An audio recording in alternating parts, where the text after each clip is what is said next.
Welcome back to today's class. Last time when we ended, we have been talking about Queen Elizabeth I of England. I will be continuing along the same thought, along the same lines. We will be discussing a bit about Renaissance, the major figures of the Renaissance, Italian Renaissance, particularly Dante and Boccaccio. And we have already talked to some length, to some extent, about Queen Elizabeth I. I will be talking about the accession of King James I, who succeeded the monarch. Now, Francis Bacon, one of the leading luminaries of this particular era, and I will talk about that. Please do not get confused. Dante and Boccaccio belong to the European Renaissance period, the so called Italian Renaissance. They are important and they have to be discussed to some extent at least, because of the immense influence they had gone on to wield on English literature and other literatures as well. So, they are extremely important, the European writers and the European Renaissance. So, do not get confused, we are not yet into the so called world literature, we are still talking about the English literature, not American literature, but English literature. But these are the major influences and therefore, they have to be discussed along with as we go by. At the same time, I am also going to set questions on the Greek heroes, the Greek gods, Greek figures of figures from the Greek mythology. So, do not get confused about following a certain period. We are not strictly speaking following a chronological period, to be specific. Okay. So, there are certain movements and genres that have influenced literatures of all era, of all period, and they have to be brought in regardless of their nationality or their temporality. So, we will be talking about Renaissance, we will be talking about Boccaccio's Decameron that had an immense influence on Chaucer also, his Canterbury Tales. Then Dante's The Divine Comedy, we will also talk about certain major literary figures and certain major historical events. Last time you may recall we talked about the Mayflower voyage and also the gunpowder plot, the accession of Queen Elizabeth I. So, along the same line, because this is important to know, every literature is based, and all literature, all kinds of literature, they are based in the socio-political milieu, and it needs to be discussed. At least we need to have a nodding acquaintance with that. So, with that we begin with the first exercise. Please look at the slide here. Read the following description. Zeus fashioned a maiden out of earth and water and gave her a human voice and strength. Then the gods showered her with gifts. Athena taught her the crafts. Aphrodite bestowed on her charm about her head, as well as painful yearning and consuming obsession, whereas Hermes gave her a bit's mind and a knavish nature. The maiden was then dressed and adorned by the gods. As the maiden was laden with numerous gifts from the gods, she was called Dash, literally meaning all gift. Who are we talking about? Your choices are A. Pandora, B. Diana, C. Medusa, D. Venus. Next question. Read the following passage. Now, this is a narrative poem in 15 books completed in 8th century. It is an epic or mock epic. Poem describes the creation and history of the world, incorporating many of the best known and loved stories from Greek mythology, although centering more on mortal characters than on heroes or the gods. Each story contains some sort of transformation as the link that ties them all together. It has remained one of the most popular works of mythology and was perhaps the classical work best known to medieval writers and strongly influenced medieval and Renaissance poetry. Please go through it. You have to name the work. Look at your choices. Name the work. A. Metamorphosis by Ovid. B. Decameron by Boccaccio. C. Ars Poetica by Horace.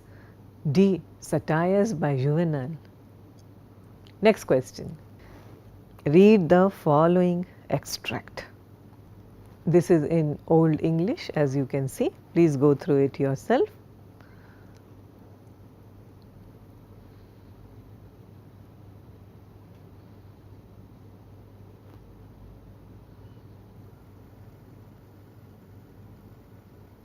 And what is the meter used here? A. Terza rima. B. Rhyme royal. C. Heroic couplet. D. Ottava rima. Next question. Name the term the following are associated with. Desiderius Erasmus, Francesco Petrarch, Niccolo Machiavelli, Francisco Giacardini, Rudolphus Agricola, Sir Thomas More, John Colet, Montaigne. Your choices are, choose the right answer. A. The Pilgrim Fathers. B. The Royalists. C. The Humanists. D. The Reformists. Read the following. My wife, you understand well that it is not proper for a man of the world, according to the rules of this our time, to continue to court and caress you, for they say that a sensible person may take a wife indeed, but that to espouse her is to act like a fool. Let them talk. I adhere for my part the custom of the good old days. I also wear my hair as it used to be then, and in truth novelty cost this poor country up to the present moment so dear, and I do not know whether we have reached the highest pitch yet, that everywhere and in everything I renounce the fashion. Identify the work. A. Essays by Montaigne. B. Essays by Francis Bacon. C. The Knight's Tale by Chaucer. D. Decameron by Boccaccio. Next question. Identify the author here. Florence, Italy. This is the setting of the work. 1348 and the Black Death. In the church of Santa Maria Novella, a group of 7 young gentlewomen gathered to pray and discuss their sad life, hoping to find some way of alleviating their suffering. Who is the author of this particular work? Boccaccio, Petrarch, Shakespeare, Chaucer. Next question. Read the following extract. When I consider how my light is spent, ere half my days in this dark world and wide, and that one talent which is dead to hide, lodged with me useless, though my soul more bent, to serve therewith my Maker and present, my true account, least he returning chide, doth God exact day labor, light denied, I fondly ask, but patience to prevent, that murmur soon replies, God doth not need either man's work or his own gifts. Who best bar his mild yoke, they serve him best, his state is kingly, thousands at his bidding speed, and post over land and ocean without rest. They also serve who only stand and wait. Identify the meter. A. Spenserian stanza. B. Heroic couplet. C. Shakespearean sonnet. D. Petrarchan stanza. Next one. Read the following extract. Benign Apollo, this last labor aid, and make me such a vessel of thy worth, as thou own laurel claims of me. Beloved, thus far hath one of steep Parnassus' brow suffice me, henceforth there is need of both. For my remaining enterprise do thou enter into my bosom, and there breathe so, as when Marsyas by thy hand was dragged forth from his limbs, unsheathed. O power divine, if thou to me of shine impart so much, that of that happy realm the shadowed form, traced in my thoughts, I may set forth to view, thou shalt behold me of thy favoured tree. Come to the foot and crown myself with leaves, for to that honour thou and my high theme will fit me, if but seldom might sire. To grace his triumph gathers thence a wreath. Caesar or bard, more shame for human wills depraved joy to the Delphic god must spring from the Pyrenean foliage, when one breast is with such thirst inspired. From a small spark great flame hath risen. After me perchance others with better voice may pray, and gain from the Syrian city answer kind. Look at the style. Even if you are not familiar with this poem, look at the style here. This is exactly the kind of question that you may expect. Not exactly this, but the kind, the variety. This is the variety you find. Please take a very careful look at it. Your questions are: identify the work. A. Decameron. B. The Divine Comedy. C. Paradise Lost. D. In Praise of Folly. Number 9. Who is the author here? Of my name I have informed you, sirs. What additional epithet to give you I know not. Except you will be content with that of most foolish, for under what more proper appellation can the goddess Folly greet her devotees? But since there are few acquainted with my family and original, I will now give you some account of my extraction. Who is the author? A. Bacon. B. Chaucer. C. Erasmus. D. Boccaccio. Number 10. Read the following. O truant muse, what shall be thy amends? For thy neglect of truth in beauty died. Both truth and beauty on my love depends. So dost thou too, and therein dignified. Make answer, muse. Wilt thou not haply say, truth needs no colour, with his colour fixed? Beauty no pencil, beauty is truth to lay, but best is best if never intermixed. Question is, which is the meter here? A. Heroic couplet. B. Petrarchan stanza. C. Shakespearean sonnet. D. Spenserian stanza. Next question. Number 11. Read the extract. Will he so wise let loose at once his ire, belike through impotence or unaware, to give his enemies their wish and end them in his anger whom his anger saves?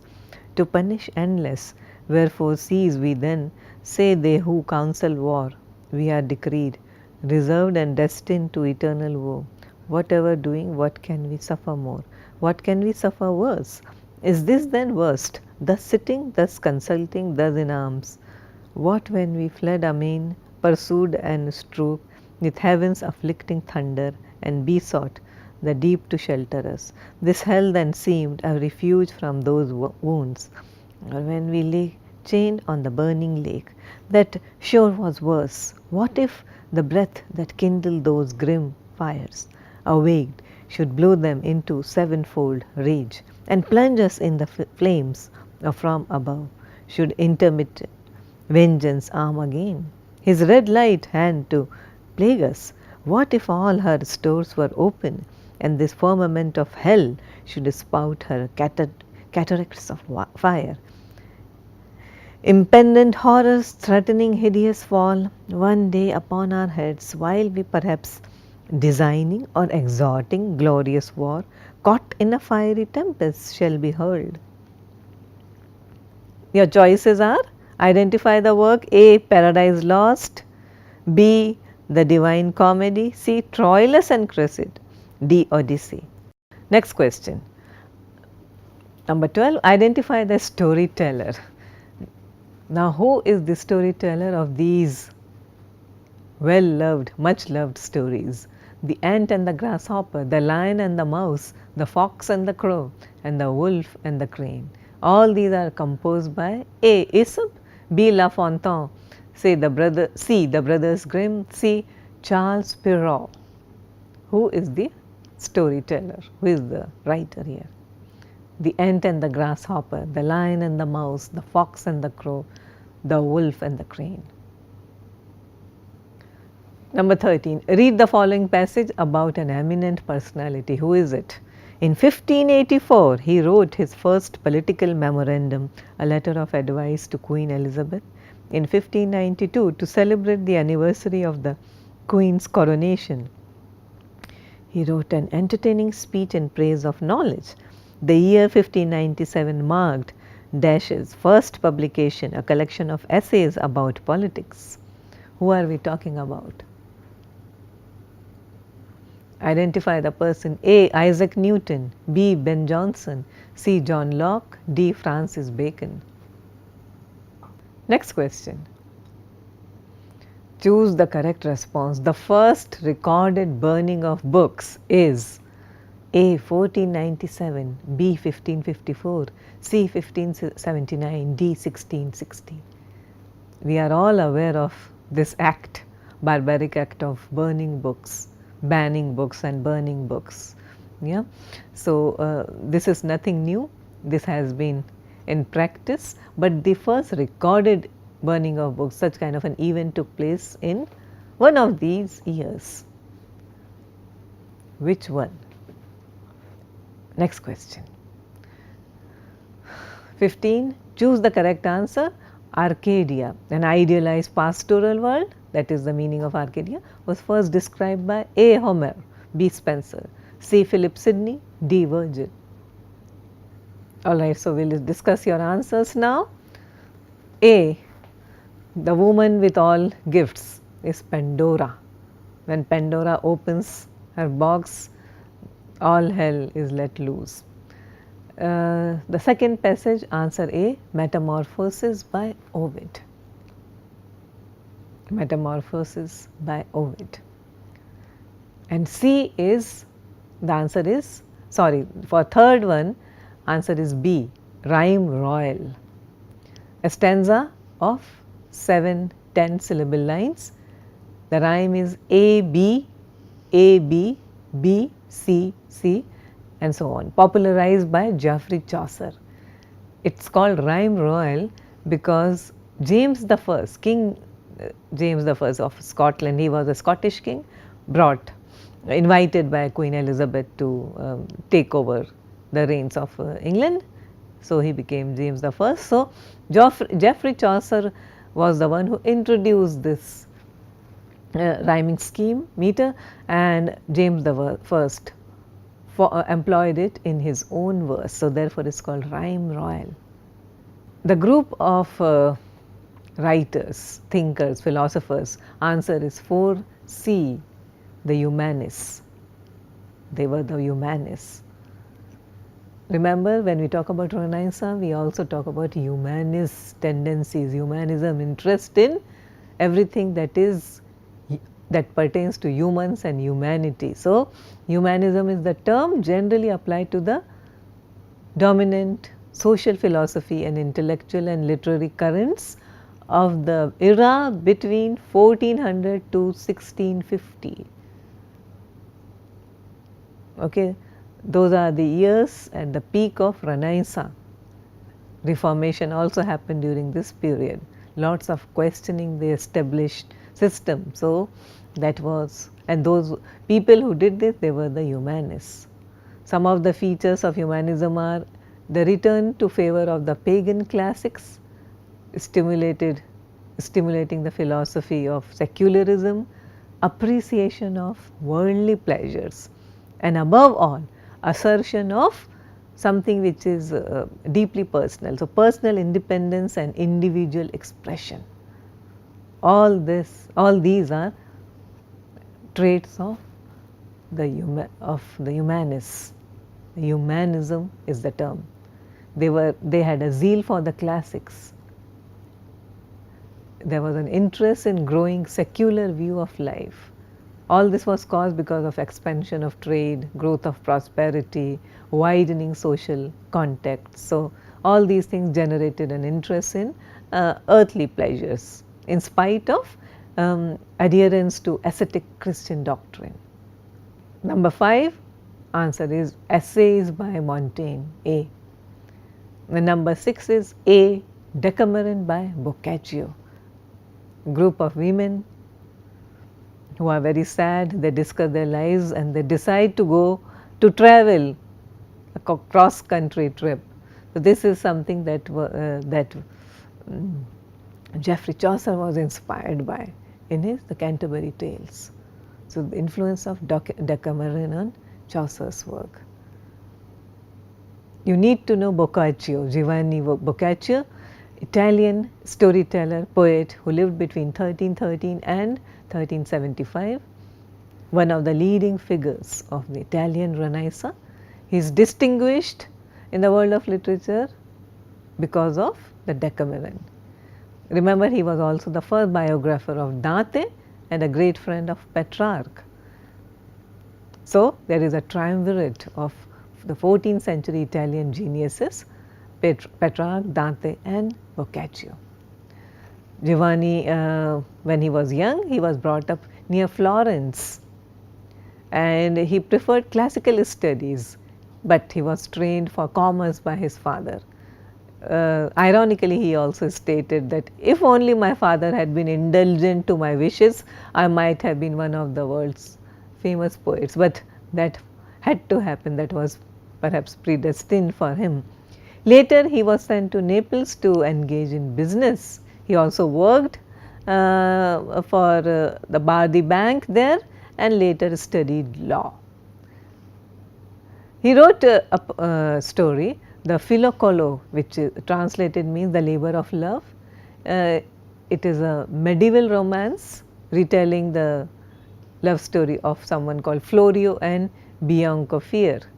He also wrote Filostretto, that is laid low by love, which marks the first appearance of ottava rima, a stanza which Boccaccio invented and which has been widely used in many languages since his time. So, he is credited to invent ottava rima in Filostretto. This is something, one of those very unusual kinds of questions that may come up. So, Filostretto tells the story of Troilus and Cressida, because Chaucer later on based his Troilus and Cressida on it. It is a tale of these tale of lovers that had gradually developed in the medieval stories about the siege of Troy. So, they were also the legendary lovers. So, Boccaccio was the first writer to give it an independent spin, an independent life by devoting an entire work to it. His next work was the Metto in prose and verse. It is a group of pastoral tales with allegorical touch. The Gisad is a long narrative poem almost equal to Aeneid, and it tells a story about rivalry in love. And this is a story that Chaucer also took from him for the tale told by the knight in the Canterbury Tales. The Decameron, his magnum opus, was composed between 1348 and 53. So, you have to remember the dates 1348 and 1353. The most important single influence on the second half of his life was Petrarch, whom Boccaccio first met in Florence in 1350. Petrarch was a man with immense classical scholarship, and Boccaccio was hugely impressed by that. Through his counsel, he became determined to guide the future course of his studies. With Petrarch's urgings, Boccaccio agreed to direct the mind towards eternal things, leaving aside the delights of the temporal. That is what Petrarch said. That is what Boccaccio wanted to follow. Famous quotation, to direct the mind towards eternal things, leaving aside the delights of the temporal. He stopped composing in the vernacular to follow Petrarch's guidance and started writing exclusive works in Latin. That was the language of that period. For many years, he had admired Dante's writings as well, had collected as many first-hand biographical details, and then he wrote the first biography, Life of Dante, in 1353. In 1373, Boccaccio was asked by Florence intelligentsia to deliver the first public lecture ever on the Divine Comedy. He began but never completed the series because of ill health. He died at a place called Sartaldo and was buried there. The epitaph on his tomb is, his study was gracious poetry. His study was gracious poetry, a life devoted to pursuit of literature and classical literature, classics. After that, question or number 7, answer is D, Petrarchan. The rhyme scheme is A B B A A B B A C D E C D E. So, that is the Petrarchan's stanza. 8th is answer B, the Divine Comedy, and 9th is C, Erasmus in Praise of Folly. 10th is a Shakespearean sonnet. Shakespearean, as you know, sonnets are 14-line poems. In Shakespearean sonnets, the rhyme pattern is A B A B, C D C D, E F E F, G G. Extremely easy to remember, with a surprise ending. Okay? And the rhythmic pattern of the sonnets is the so-called iambic pentameter. The answer to the 11th question is A, Paradise Lost, and this storyteller and the ant and the grasshopper, fox and the crow, etc. Answer is 12, B, La Fontaine. And 13 is D, Francis Bacon. 14th, the first recorded public burning of books is B, 1554. The book is The History of Italy by someone called William Thomas. And the answer to the 15th question is D, Arcadia is first described by Virgil in his Eclogues. So, Philip Sidney did write a seminal book called Arcadia, but it was first referred to by Virgil in his Eclogues. Now, we will continue with the major events of this particular period. We have already finished talking about the accession of Queen Elizabeth I, and now we will talk about the accession of King James. Now, Queen Elizabeth, as you may recall, was never married. She was popularly revered as the Virgin Queen. She had no children, no heirs. So, a few days before her death, she named James Stuart as the next King of England. He was already James VI of Scotland, having ascended the throne at the age of 1. So, he took over the reins of England. One of the most important event of his rule was the publication of King James Version, also called the Authorized Version of King James Bible. Remember, English translation of the Bible was published in 1611 under the auspices of King James I of England. It is important because the translation had a marked influence on English literary style and was generally accepted as the standard English Bible from the mid 17th century to the early 20th century. You may also remember that the reign of Queen Elizabeth I succeeded in imposing a high degree of uniformity upon the Church of England. You may also recall how there was a big conflict between the crown and the church during the reign of Henry VIII.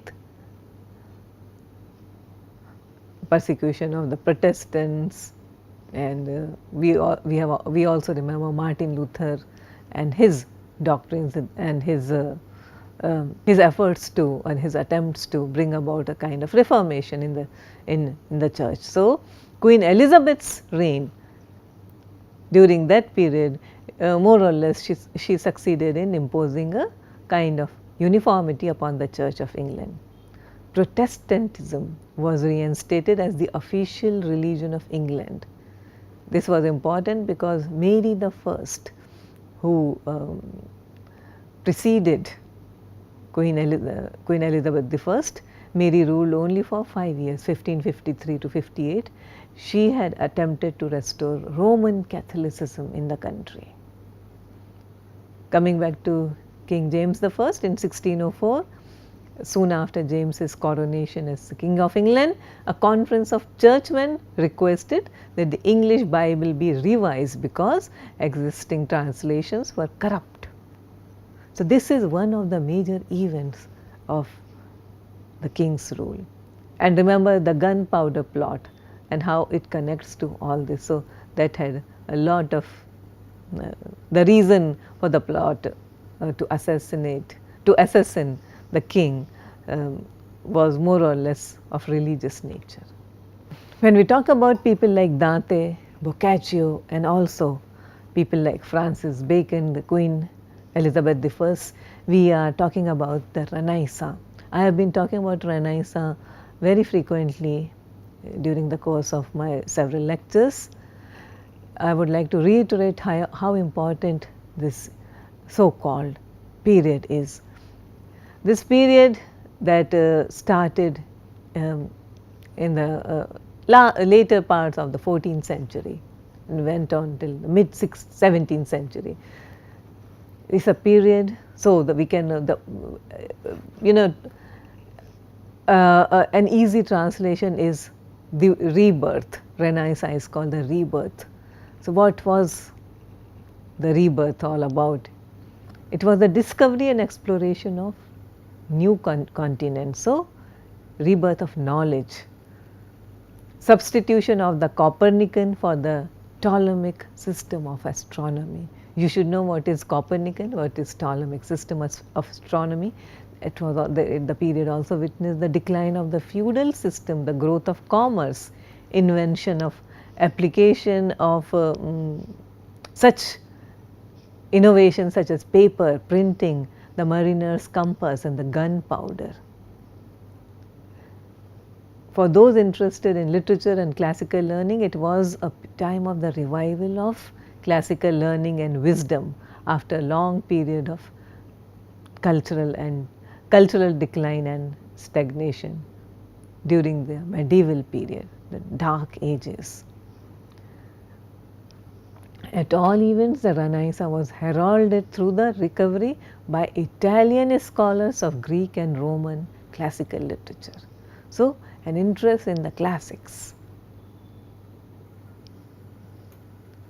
In Italy especially, when the wave of barbarism had passed, the people began to feel a return of consciousness of their ancient culture and a desire to reproduce. To Italians, the Latin language was easy and their country abounded in documents and monumental records which symbolize past greatness. One such great writer of the Renaissance period was Dante Alighieri, the Italian poet who lived between 1265 and 1321, one of the most important figures of the Renaissance, at the center of the Renaissance period. Best remembered as the author of the Divine Comedy, from which we have just seen an extract. He was a soldier, a politician, a statesman, a lyric poet, philosopher, in other words, a Renaissance man. He was reared in the artistic society of Florence, studied the classics and also medieval texts of rhetoric and theology. He tried his hand at poetry and painting. Also as statesman and a soldier, he took great pride in narrating that he fought in a local Florentine war and vigorously on horseback in the front rank. That's how he liked to describe his expertise. Now, one thing about Dante, and we cannot escape, is his love for a girl called Beatrice. At the age of 9, he had his first glimpse of Beatrice. After that, he saw her only a few times. Beatrice and Dante went on to marry other people. She died at the age 24, but she became his ideal, the inspiration of his life. The other day we were talking about Philip Sidney and his love for Penelope, courtly love, a woman who becomes somebody's muse, and he spends the rest of his life writing great works of literature in memory or in honor of her. So, the Divine Comedy is the direct agent, for him, for Dante, the divine Beatrice became the inspiration for the Divine Comedy, the direct agent of his salvation. We have already talked about the troubadours, the wandering minstrels who would write poems in praise of a particular woman, and here was Dante who would, through the rest of his life, write in praise of Beatrice. Between 1292 and 94, he put together a work called The New Life, La Vita Nova, an account of his devotion to Beatrice, and there is a slight autobiographical framework also connecting 31 of the symbolic poems which she had inspired. Beatrice is Latin, in Latin it means blessed. So, more or less he looks upon his love with the Christian salvation, symbolizing Christian salvation. From Vita Nova he went forward with the Divine Comedy, and he is said to have declared, to say of her what has never been said of any other woman. That is what he wanted to know. So, the Divine Comedy, one of the greatest works of literature ever. Okay, I would urge you to go through it, understand some of the excerpts, understand the background, the Renaissance period in which it was composed.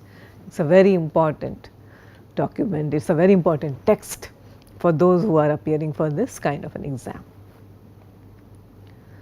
And the last luminary that I wanted to focus today is Francis Bacon. Bacon is several things, but he was also, we know him as an essayist. In the 20th and 21st century, Bacon's reputation as the foremost essayist has been cemented. But we should also remember that Bacon held his place in the British Parliament for nearly 4 decades, from 1584 to 1617. He was very active in politics, law and the royal court. In 1603 he was knighted, so Sir Francis Bacon, after James I's accession to the British throne. His ascent was quite rapid and swift. He was the Solicitor General in 1607 and Attorney General for 6 years later. In 1616 his career peaked when he was invited to join the Privy Council. A year later he reached the same position as his father, the Lord Keeper of the Great Seal. If you do not know these terms, please look them up. Lord Keeper of the Great Seal, what do they do? So, this is what his father did, and it is a position of great responsibility and prestige. In 1618, Bacon was promoted to the title of Lord Chancellor, one of the highest political offices in England. In 1621, he was the Viscount St. Albans. However, soon afterwards, he was charged by Parliament with accepting bribes, and surprisingly he admitted to all the charges. He was fined, imprisoned and then banished from the court. The king pardoned him later, but that was the end of Bacon's public life. In 1620, Bacon published book 1 of Novum Organum Scientiarum, that is Novum, a new method in science, and he established himself as a reputed philosopher or reputable philosopher of science. So, he was not just an essayist, a renowned essayist as we know him, he was many other things as well. During his career, As counsel and a statesman, Bacon often wrote for the court. In 1584, he wrote his first political memorandum, a letter of advice to Queen Elizabeth. In 1592, to celebrate the anniversary of the Queen's coronation, he wrote an entertaining speech in praise of knowledge. The year 1597 marked his first publication, a collection of essays about politics. Okay, so all this was before the charges of corruption, remember, but Bacon had a very long successful career. He also wrote or published the Advancement of Learning, which was a sort of attempt to rally more support for the study of sciences. The Advancement of Learning, published in 1605. In 1609, he departed from political and scientific genres and released On the Wisdom of the Ancients, his analysis of ancient mythology. Bacon then resumed writing about science and in 1620 published Novum Organum, presented as part 2 of the Great Saturation. In 1622, he wrote a historical work for Prince Charles entitled The History of Henry VII. In 1623, he published one of his most successful works, The Augmentis Scientiarum, a continuation of his view on scientific reforms. And in 1624, his works, The New Atlantis and Apothegm were published. Silvarium, which was published in 1627, was among the last of his written works. So, Sir Francis Bacon, one of the most important names of the English period, of the Renaissance period during Elizabeth I and James I. And before I wind up, I would like you to take a look at this very short video on Dante's The Divine Comedy. Please look at the link here.